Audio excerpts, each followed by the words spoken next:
So good morning mga ka-auto, kamusta kayo? Yan, pag-uusapan natin ngayon yung tungkol sa para magpabilis yung car loan mo. Nakasubscribe na ba kayo? Kung hindi pa, pakisubscribe naman po yung channel namin. Bibigyan ko kayo ng 5 seconds para mag-subscribe. Ito na ang 5 seconds nyo. 1, 2, 3, 4, 5. Pakisubscribe naman po yung channel namin at samahan nyo kami ngayong araw. Magkukwentuhan tayo para mapabilis ang car loan application nyo. So, let's go! So yun mga ka-auto, paano ba natin pabibilisin ang car loan application natin? Ganito lang po, napakasimple lang.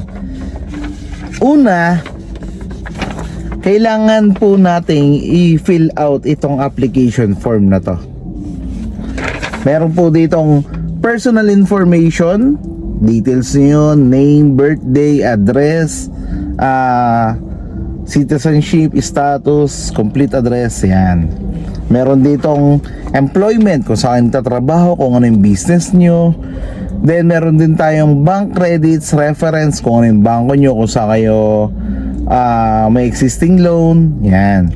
Vehicle information, kung anong unit yung kukunin nyo. So sisimulan muna natin mga ka-auto dito sa personal information. Again, yung topic natin ngayon is yung sa application pa lang mga ka-auto. Bukas or sa mamaya yung requirements naman. Okay, game. Sa name, kailangan mga ka-auto accurate yung ibibigay nyo sa aming details. Kailangan magbabangga po dun sa ID nyo na ibibigay nyo sa amin. Halimbawa, huwag nyo na i-shortcut kung ano yung name nyo talaga, yun po yung ilalagay nyo. Halimbawa, Maria, buong Maria, huwag nyo na siyang i-shortcut sa MA lang mga ka-auto. Di ba may mga ganon? Maria, tapos MA lang yung sinusulat. So doon po maraming nagkakamali, maraming nadidisapprove or nadidecline. Bakit? Kasi kung ang nasa ID nyo ay Maria, tapos ang naisulat nyo sa application form ay MA lang, Maria.MA. Ibang tao na po yun mga ka-auto. Ibang tao na po yung mai-CCI ng credit natin, credit ng bangko. Tama, di ba? Kasi magkaiba po yun, magkatunog na pangalan, magkatunog na kung paano siya banggitin, pero magkaibang tao po yung Maria at yung MA dot lang.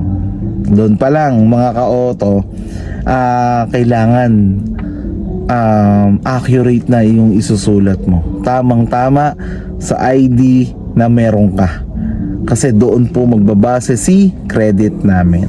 Then yung birthday, kailangan okay din po yung pagsusulat nyo ng birthday. Kasi minsan may nakakalimot. Halimbawa 1988, yun pala 1989. Magkaibang tao na pa rin po yun mga ka-auto. So make sure po na tama yung detalyeng ibibigay nyo sa amin. Kasi once na pinili out nyo tong application na to, ibibigay ko na kagad kay bangko. Ang mangyayari, i-input ni bangko sa system at i-check po kung may mga CMAP tayo. Yon, kung wala, tuloy-tuloy po yun, dire-diretso po yun hanggang sa ma-approve. So make sure po na yung detalye na ibibigay nyo sa akin ay tama po, kasi yun po yung i-input ni bangko. So sana huwag kayo magkakamali, lalong-lalo sa mga importanteng details. Birthday, yan. Yung address, kailangan po kompleto. Block 5, lot 17, ganun. Block 5, lot 2, kailangan kompleto. Kasi pag pinuntahan po ng CI yan, hindi siya maliligaw. Pero kung ilalagay nyo yung pero kung hindi nyo ilalagay yung tamang address, maliligaw po yung CI. Hanggang sa sasabihin niya sa credit, hindi ko mapuntahan tong address na to, hindi ko alam, hindi ko makita to sa area. Nagpunta naman ako pero iba yung nakita ko. Ganon, may mga senaryo pong ganon. Kaya ang mangyayari, decline agad. So, yun nga, para mapabilis natin yung loan application natin mga ka-auto, make sure po na tong application ay tama po. Magkamali na kayo sa unit, kasi pwede ko sabihin sa bangko yon, sir, ang presyo po niyan ito, or ang unit po niyan wala pong variant na ganito, matic lang po yan, wala pong manual. Baka po nagkamali lang ng lagay si client, pwede kong i-justify yun. Pero yung yung details nyo mga ka-auto, kayo yung magsusulat nyan, kayo yung magsasend sa akin ng details. So doon pa lang po dapat maingat na tayo sa paglalagay ng details natin. Yun, di ba? Sa employment and business information, kailangan din po kompleto, may address din ng business nyo, ng office, may number, mas maganda. Kasi tatawagan din po ng bank credit or yung loan officer yung office nyo. Maswerte kayo kung hindi na kayo tawagan, maswerte kayo kung hindi napuntahan yung company kung saan kayo nagtatrabaho. Pero kadalasan po pinupuntahan po. So, doon na lang tayo. Ilagay na lang natin doon na lang tayo sa pupuntahan yung company. Mas maganda po, kompleto po yung address. Kasi yun nga, pag hindi po na-locate ng magsi-CI, dinideclare na lang po niya na decline. Kasi sasabihin niya, hindi ko nakita yung number na to, yung address na to. So, possible mali. So, baka pwedeng baka ma-decline na. Ganun yung mangyayari. So make sure na dapat kompleto po yung address, tama po yung address, tama po yung number, at kompleto po yung number. Yun lang po yung mahalaga sa employment. Tapos tama din po yung company name. Or ganito,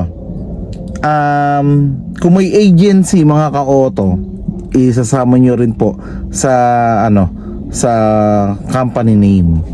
Halimbawa, ako halimbawa Toyota Quezon Avenue, tapos yung name ng namin, ng agency, ganon. So kailangan isama po yun. Kung ano yung, kasi magbabase naman po kami sa company name sa payslip na ibibigay nyo. So yung requirements, sabi ko nga kanina, pag-uusapan natin at hindi natin isasama sa application, hihimay-himayin lang natin mga ka-auto hanggang sa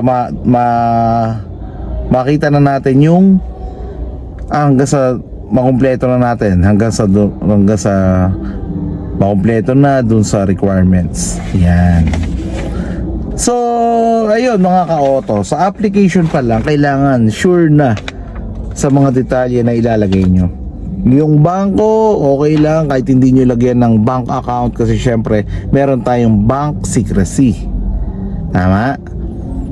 Pero yung details na ibibigay nyo sa amin mga ka-auto, makakasiguro kayo na sa amin lang to, ibibigay lang namin sa bangko, siguro mga 5 bangko, pero hindi po ito lalabas sa ibang tao, sa ibang make sure lang po, at makakasigurado kayo na hindi kakalat ang details nyo.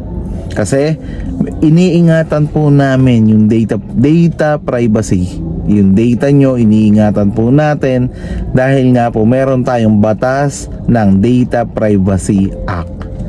So yun, complete na fill out yung application, mabilis lang ma-approve mga ka-auto.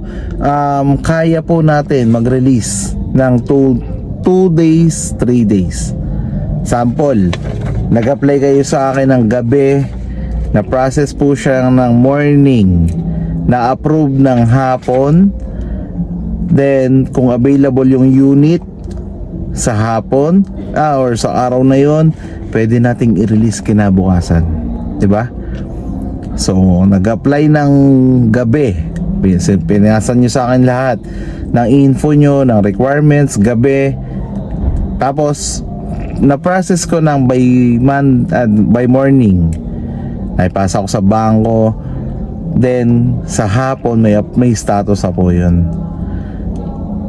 Tatawag na CI na kayo, may status na po yun. So pagdating ng kinabukasan at may unit, pwede na po nating ma-release yung unit. So ganun lang kabilis. Basta ang unang step, huwag niyong kakalimutan, ang application form kailangan completely filled out at wala po, at iwasan nyo pong magkamali kasi dito po kami magbabase kung ano yung bibigyan nyo sa aming information. Dito po kami magbabase sa ipapa-approve namin sa bangko. Kasi kung sa inyo pa lang nagkamali na, pagdating po sa bangko malamang po ma-decline. So iwasan po natin na magkamali sa application form mga ka-auto. So ayun, sa pag-a-apply pa lang to bukas or mamaya itapik naman natin yung kung single sig, kung sino yung pwedeng co-maker. Abangan nyo mga ka-auto, nasa application pa lang po tayo, marami pa tayong pag-uusapan. So bukas pag-usapan naman natin ano yung requirements, sino yung pwedeng co-maker, ganon. So hanggang dito na lamang mga ka-auto.